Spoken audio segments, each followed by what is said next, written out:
राधे राधे दोस्तों, आज हम अपने वीडियो में बात करेंगे कौरवों और पांडवों के गुरु द्रोणाचार्य के बारे में।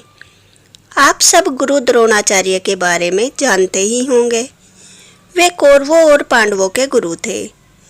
अर्जुन उनके सबसे प्रिय शिष्य थे, इसलिए वे चाहते थे कि अर्जुन दुनिया के सबसे बड़े धनुर्धर बने।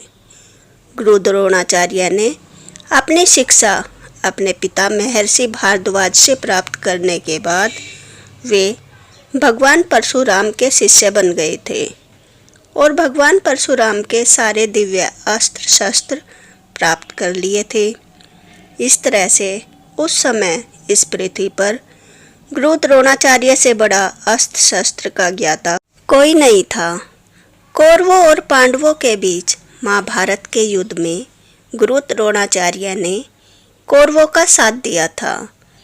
यह भी कहा जाता है कि अगर पांडवों के साथ भगवान श्री कृष्ण न होते तो गुरु द्रोणाचार्य के रहते हुए पांडव कभी भी युद्ध नहीं जीत सकते थे। गुरु द्रोणाचार्य महर्षि भारद्वाज के पुत्र तो थे ही, परंतु उनकी कोई माँ नहीं थी। क्या बिना माँ के किसी का जन्म हो सकता है? उस समय के यानी कि महाभारत काल के गुरु द्रोणाचार्य टेस्ट ट्यूब बेबी थे।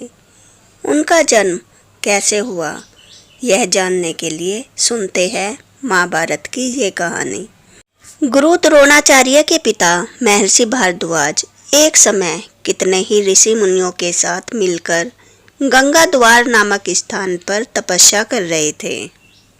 एक दिन महर्षि भारद्वाज सभी ऋषियों मुनियों के साथ सवेरे सवेरे गंगा में स्नान करने आए। महर्षि भारद्वाज ने देखा उस समय वहाँ एक बहुत ही सुंदर घृताची नाम की अप्सरा गंगा नदी में स्नान कर रही थी।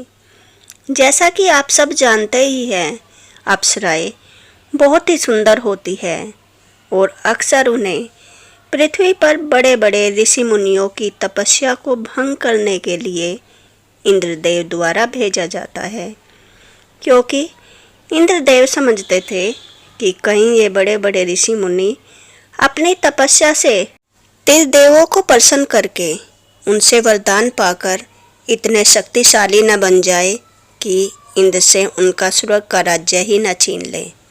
इसलिए पानी में स्नान करती घृताची अप्सरा को देखकर महर्षि भारद्वाज के मन में एक काम वासना जाग उठी, लेकिन तुरंत ही उनके मन में अपने यज्ञ का विचार आया।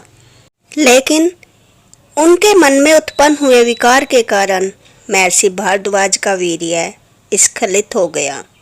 यह देखकर महर्षि भारद्वाज ने अपना वीर्य एक कलश में पत्तों के नीचे रख दिया और बाकी ऋषि मुनियों के साथ गंगा में स्नान करने के बाद वे अपने आश्रम में आ गए। कुछ दिनों बाद महर्षि भारद्वाज तपस्या में बैठे थे। तभी उन्हें अपनी तपस्या के बल से कुछ दिखाई दिया। उसी समय महर्षि भारद्वाज अपने आश्रम से निकले और उस स्थान पर पहुंच गए जहां उन्होंने वह कलश रखा था। वहां जाकर देखते हैं कि वहाँ से एक बच्चे के रोने की आवाज़ आ रही थी। तभी महर्षि भारद्वाज जाकर उस कलश को देखते हैं। उसमें एक बच्चा था। वे उसे अपनी गोद में उठा लेते हैं। कई जगह ये भी बताया गया है कि महर्षि भारद्वाज ने अपना वीर्य पत्तों से बने डोने में रख दिया था और यही बालक महायोद्धा कौरवों और पांडवों के गुरु द्रोणाचार्य बने, जिनका जन्म माँ के गर्भ की बजाय पत्तों से बने डोने या कलश से हुआ था। इसलिए इनका नाम द्रोण रखा गया था। और दोस्तों, अब थोड़ी बात करते हैं अप्सरा घृताची के बारे में। कौन थी अप्सरा घृताची यानी द्रोण की माँ?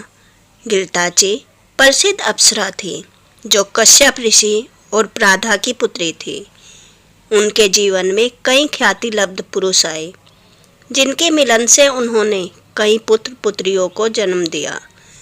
पौराणिक परंपरा के अनुसार घृताची से रुद्रासुर द्वारा 10 पुत्रों, कुशनाथ से 100 पुत्रियों और 51 पुत्र, परमिति से कुरु नामक एक पुत्र और वेदव्यास से सुखदेव का जन्म हुआ था। और भारद्वाज से द्रोणाचार्य के जन्म के बारे में तो हम पहले ही बात कर चुके हैं।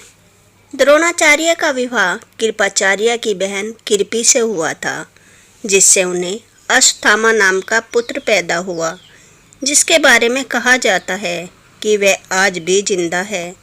तो दोस्तों, क्या आपको पता है रामायण और महाभारत काल के ऐसे ही कई ऋषियों, मुनियों और योद्धाओं का जन्म बड़े ही अजीबोगरीब तरीकों से हुआ था। आपको यह कथा जो आज मैंने आपको सुनाई, बिना माँ के जन्मे द्रोणाचार्य का जन्म एक डोने से या एक कलश से हुआ था, कैसी लगी? कमेंट बॉक्स में ज़रूर बताएं।